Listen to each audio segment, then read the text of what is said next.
குடியரசுத் தலைவர் மாளிகைக்கு வந்துள்ள ரஷ்ய அதிபர் புதினுக்கு வரவேற்பு அளிக்கப்படும் காட்சிகளை நேரலையில் பார்க்கலாம்.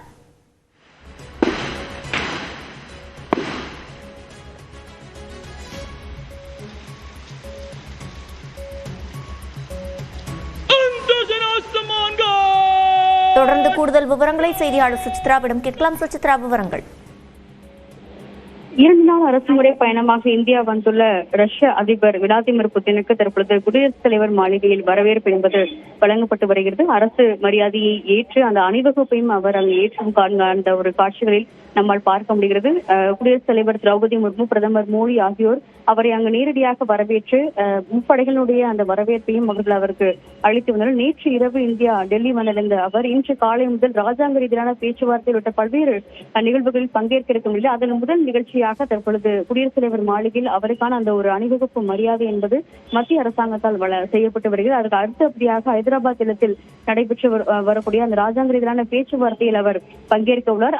அதனை முடித்துக் கொண்டு பிற்பகல் 3 மணிக்கு குடியரசுத் தலைவர் திரௌபதி முர்முடன் அவர் ராஜாங்க ரீதியிலான அந்த ஒரு பேச்சுவார்த்தையில் ஈடுபட உள்ளது இங்கு முக்கியமாக பார்க்கப்படுகிறது. இன்றைய இந்த ஒரு சந்திப்பில் மற்றும் ஆலோசனைகளின் பொழுது பல்வேறு ஒப்பந்தங்கள், குறிப்பாக பொருளாதார ஒப்பந்தங்கள் என்பது இந்தியா மற்றும் ரஷ்யா இடையே கையெழுத்தாகும் என்றும் எதிர்பார்க்கப்படுகிறது.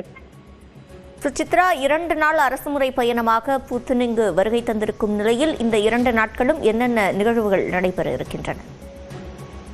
நேற்று மாலை சுமார் 6:30 மணி அளவில் டெல்லி வந்தடைந்த அவருக்கு பிரம்மாண்ட வரவேற்பு என்பது டெல்லி இருக்கக்கூடிய பாலம் விமான நிலையத்தில் பிரதமர் தரப்பிலிருந்து வழங்கப்பட்டது. நேரடியாகவே பிரதமர் மோடி பாலம் விமான நிலையத்திற்கு சென்று பிரதமர் அதிபர் புதினை அவர் நேரடியாகவே வரவேற்றார். அங்கு அவருக்கு கலைஞர்கள், நடன கலைஞர்களுடைய அந்த வரவேற்பு என்பதும் வழங்கப்பட்டு அதன் பிறகு பிரதமருடைய இல்லத்தில் புதினுக்கு ஒரு சிறப்பு இரவு விருந்தும் வழங்கப்பட்ட நிலையில்தான் இன்று ராஜ்காட்டில் இருக்கக்கூடிய காந்தி சமாதிக்கு அவர் மரியாதை செலுத்த உள்ளார். அதற்கு பிறகு தற்பொழுது மத்திய அரசுடைய அதிகாரப்பூர்வ அணிவகுப்பு மரியாதையான குடியரசுடைய அந்த உச்சபட்ச மரியாதை என்பது ஒரு ரிசர்ச் செரிமோனியல் வெல்கம் என்பது அவருக்கு குடியரசுத் தலைவர் மாளிகையில் தற்பொழுது வழங்கப்பட்டு வருகிறது. அதன் பின்னர் 2 நாட்டு தலைவர்களும், குறிப்பாக பிரதமர் மோடி மற்றும் ரஷ்ய அதிபர் விளாடிமிர் புதின் மட்டுமல்லாமல் 2 நாட்டினுடைய வெளியுறவுத்துறை செயலர்கள் அதிகாரிகள் மற்றும் அமைச்சர்கள் பங்கேற்கக்கூடிய அந்த ஒரு ராஜாங்க ரீதியிலான பேச்சுவார்த்தை என்பது ஹைதராபாத் இல்லத்தில் இன்னும் சற்று நேரத்தில் தொடங்கி நடைபெற இருக்கிறது. ஏற்கனவே பல்வேறு ஒப்பந்தங்கள், குறிப்பாக ராணுவ தளவாட ஒப்பந்தங்கள், பொருளாதார ஒப்பந்தங்கள், கல்வி மற்றும்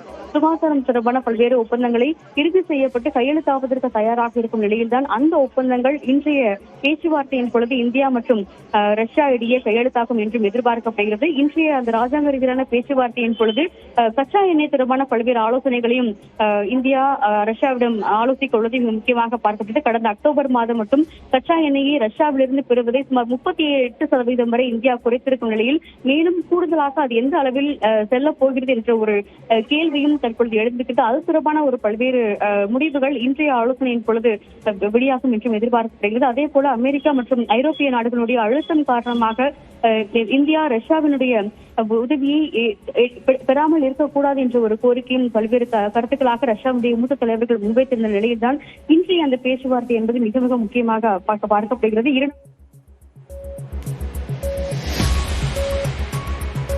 விவரங்களை வழங்கியமைக்கு நன்றி சுசித்ரா.